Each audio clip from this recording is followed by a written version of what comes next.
नमस्कार मित्रांनो, या मिश्रण टॉपिकमधून जे प्रश्न विचारले जातात त्यांचा संबंध वेगवेगळ्या प्रकरणांच्या वेगवेगळ्या उदाहरणांमध्ये दिसून येतो. परंतु मिश्रणासंबंधीची मूलभूत संकल्पना एकदा क्लिअर झाली तर आपण कोणत्याही टॉपिकमध्ये जाऊन मिश्रणाशी संबंधित असलेला प्रश्न सोडवू शकतो. चला तर मग पाहूया अशी काही उदाहरणं. 16 रुपये प्रति किलो दराचा तांदूळ आणि 24 रुपये किलो दराचा तांदूळ कोणत्या प्रमाणात एकत्र करावा म्हणजे तो 18 रुपये या दराने विकता येईल. म्हणजे हा प्रश्न गुणोत्तर व प्रमाणाशी संबंधित आहे. सर्व मिश्रणाची उदाहरणे गुणोत्तर व प्रमाणाशी संबंधित आहेत. त्यापैकी 2 वेगवेगळ्या दराचा तांदूळ एकत्र काढल्यानंतर तो 18 रुपये दराने विकायचा आहे. आता 18 रुपये या दराने विकल्यानंतर त्या विक्रेत्यास कोणताही नफा अथवा तोटा होत नाही. म्हणजे आपल्याला ही सरासरी किंमत मिळाली. ही कशी किंमत आहे? ही सरासरी किंमत आहे. म्हणजे या टॉपिकचा संबंध सरासरी या टॉपिकशी सुद्धा आहे. मग मिश्रणाचा फॉर्म्युला आहे, ॲलिगेशन फॉर्म्युला आपण ज्याला म्हणतो. काय आहे मिश्रणाचा फॉर्म्युला?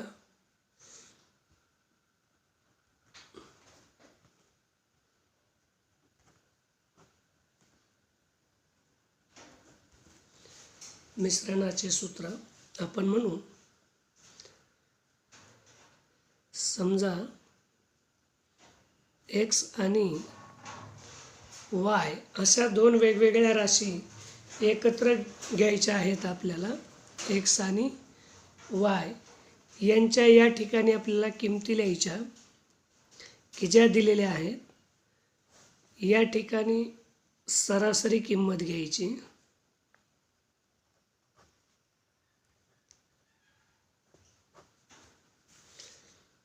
आता x या ठिकाणी म्हणजे या ठिकाणी जी राशी वापरली आहे त्या राशीमधून सरासरी किंमत वजा करून हा फरक y या राशीखाली लिहायचा आहे. म्हणजेच आपल्याला काय म्हणता येईल की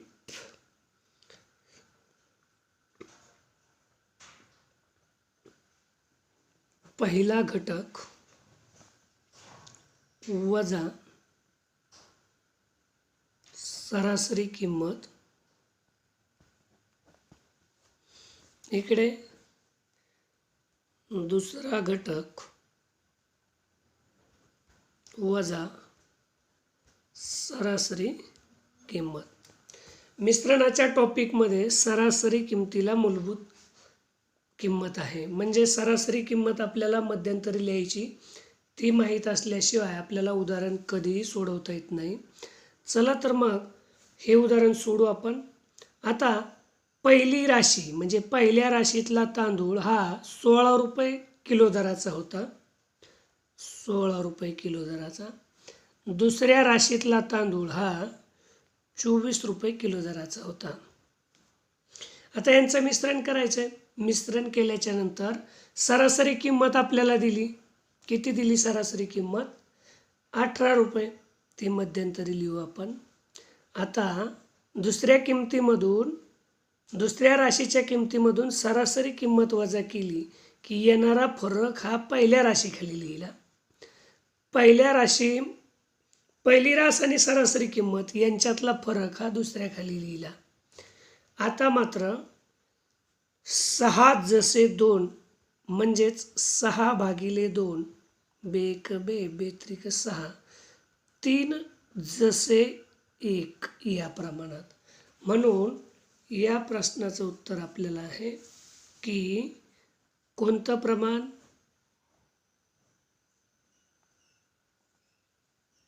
3 जसे 1. काय करायचं या उदाहरणामध्ये पुन्हा एकदा समजून घ्या. एक राशी म्हणजे जी किंमत दिली ती सुरुवातीला इथे लिहायची, दुसरी किंमत इथे लिहायची. फक्त एक चूक होऊ द्यायची नाही की या ठिकाणी आपल्याला सरासरी किंमतच लिहायची. म्हणजे एकत्र केल्याच्या नंतर विकली गेलेली मूळ किंमत, त्याच्यामध्ये नफा इन्क्लूड असू नये, ते पाहू आपण दुसऱ्या टाईपमध्ये. परंतु इथे सरासरी किंमत लिहायला विसरायचं नाही आणि नंतर फक्त फरक करून किमती लिहायच्या, उत्तर येऊन जाईल.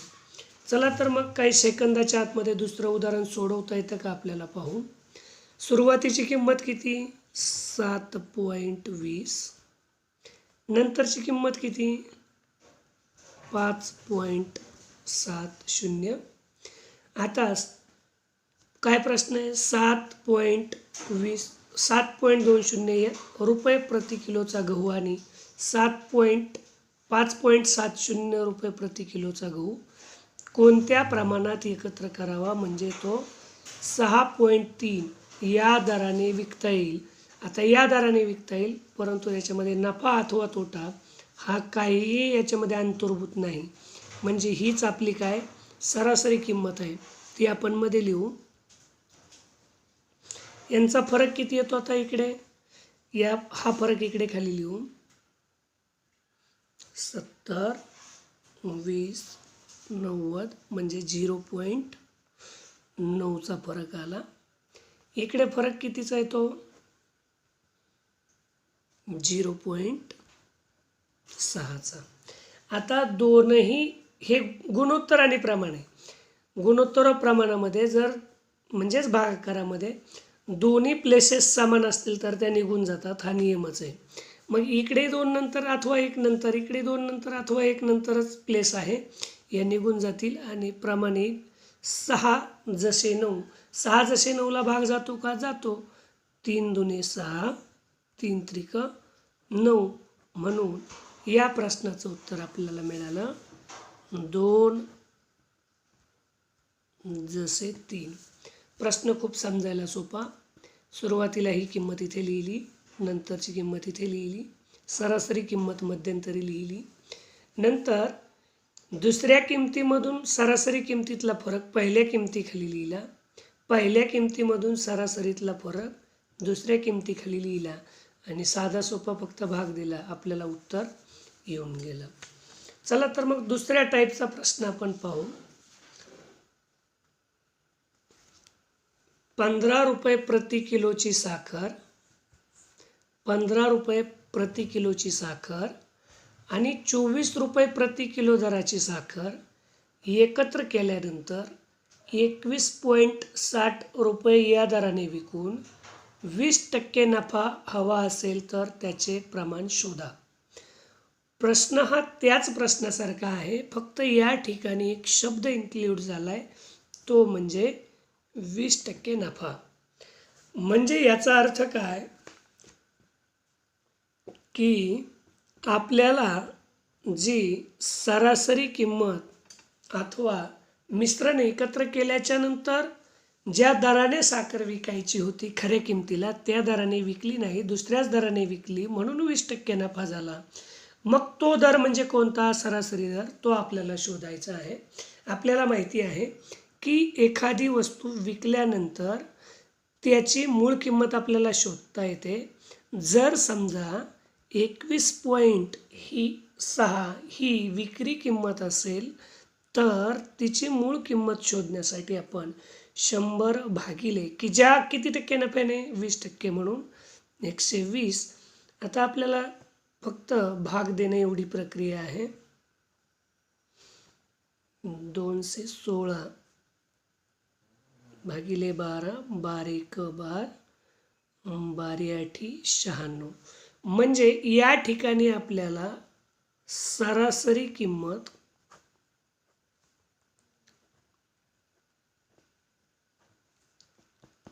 18 रुपये मिळाली. आता ह्या किमतीचा वापर आपल्याला या ॲलिगेशन फॉर्म्युल्यामध्ये स्ट्रक्चरमध्ये मांडायचा आहे. ही 18 मांडली. आता इकडे फरक किती? 6. इकडे फरक किती? 3. आता चला 6 जसे 3 म्हणजे 3 1 3 आणि 3 दुने 6. म्हणून या प्रश्नाचं उत्तर 2 जसे 1 2:1. तसाच प्रश्न अजून एक पाहू आपण की संपतरावांनी स्वतःजवळील 6,000 रुपये सोनू आणि मोनू यांना अनुक्रमे 8% व 20% या दराने व्याजाने दिले. वर्षाअखेर दोघांकडून संपतरावांना एकत्रित व्याज 700 रुपये मिळाले तर मोनूला संपतरावाने किती रक्कम दिली होती, असा प्रश्न येतो. चला तर मग खूप सोपं आहे शोधणं. आपल्याला माहिती आहे की आपल्याला सरासरी किंमत पाहिजे. या उदाहरणामध्ये सरासरी किमती अंतर्भूत आहेत परंतु दिसत नाहीत आणि त्या आपल्याला शोधायच्या आहेत अगोदर आणि नंतर उदाहरण सोडायचे. 720 रुपये हे सरळ व्याज आहे आणि आपल्याला माहिती आहे की सरळ व्याज जर दिलेला असेल तर मुद्दल आणि दराच्या आधारे आपल्याला त्याचा दर शोधता येतो, मुद्दल आणि कालावधीच्या. म्हणजे 720 गुणिले 100 भागिले 6,000 आणि कालावधी या रकमेचा होता 1 वर्ष.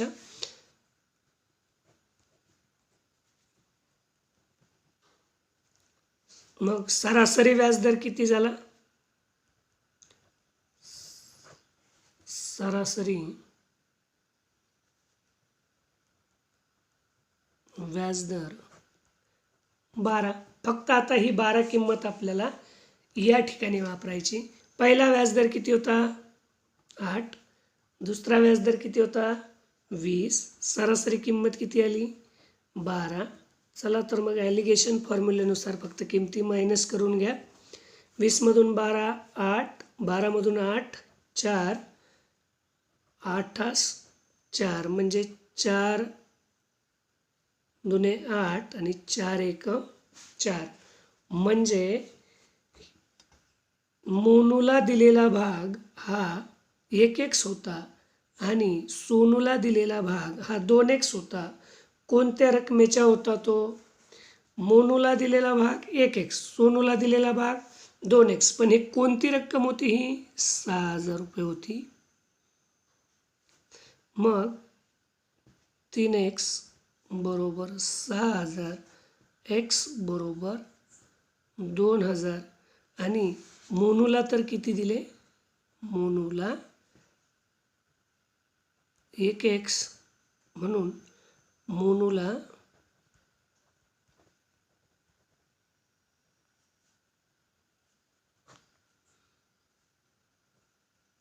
2,000 रुपये दिले. मोनूला किती दिले? 2,000.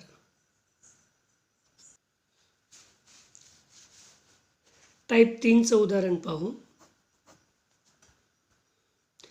एका वर्गात 80 मुले असून त्यांचे सरासरी वय 15.8 आहे. त्यातील मुलांचे सरासरी वय 16.4 वर्ष व मुलींच्या वयाची सरासरी 15.4 वर्ष आहे. तर त्या वर्गात एकूण किती मुले असतील? म्हणजे हे एकूण 80 विद्यार्थी आहेत.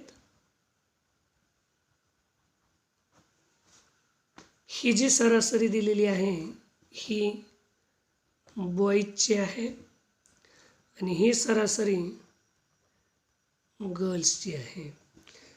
आणि आपल्याला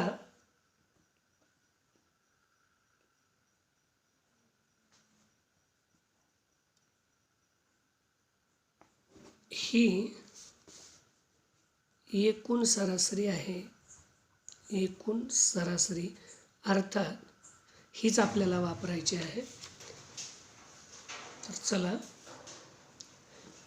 एका बाजूला लिहू मुले, दुसरीकडे लिहू मुली. मुलांचे सरासरी वय 16.4 ते लिहू इथे 16.4. मुलींच्या वयाची सरासरी 15.4. आता ही एकूण सरासरी म्हणजे सगळी सरासरी वय सर्व मुलांचं म्हणजे 80 मुलांचं सरासरी वय म्हणजेच इथे लिहू 5.8 वर्ष. हे 15 पॉईंट आहे. 15.8 वर्ष. ॲलिगेशन फॉर्म्युलानुसार फक्त वजाबाकी करून घेऊ. 0.6 इकडे येईल 0.4. डेसिमल प्लेस सारख्या आहेत. मग 4/6 2 4 2 6 2 जसे 3 हे मुला आणि मुलीचं प्रमाण आलं आहे. मग या प्रमाणाच्या आधारे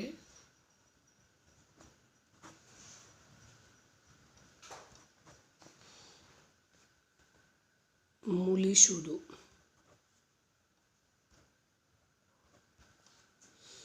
मग की 2x हे मुले 3x मुली एकूण बरोबर 2x + 3x बरोबर 80.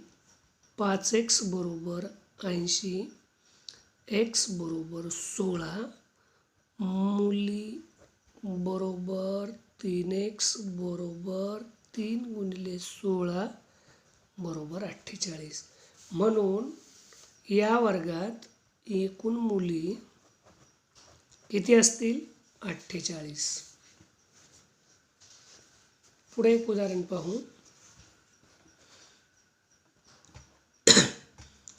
एक गवळी 20 रुपये प्रति 1.5 लिटर, महत्त्वाचा शब्द प्रति 1.5 लिटर दुधात काही पाणी टाकतो. ते मिश्रण 10.2/3 प्रति लिटर या दराने ते दूध विकतो. तर दूध व पाणी यांचं गुणोत्तर शोधायचं आहे आपल्याला. याही उदाहरणामध्ये नफा अथवा तोटा दिलेला नाही, म्हणजे आपली सरासरीची जी किंमत आहे ती आपल्याला या ठिकाणी 10.2/3 वापरायची. प्रश्नामध्ये कोणत्या 2 राशी? एक राशी आहे पाण्याची आणि दुसरी राशी आहे दुधाची. एखादा गवळी दुधात पाणी टाकतो म्हणजे पाण्याला किंमत 0 रुपये. आणि किती रुपये लिटरचं दूध होतं? ते दूध होतं 20 रुपये लिटरचं. आता ही सरासरी 20 रुपये प्रति 1.5चं होतं आहे, प्रति 1.5. मग एका लिटरसाठीचा भाव काढू, कारण की या ठिकाणी मात्र प्रति लिटर दिलं आहे आणि इथं प्रति 1.5 लिटर दिलं आहे. मग 20/1.5 केला की आपल्याला मिळून जाईल 200/15. 5 त्रिक 5 चोक 40/3. हा 40/3 हा प्रति लिटरचा भाव झाला.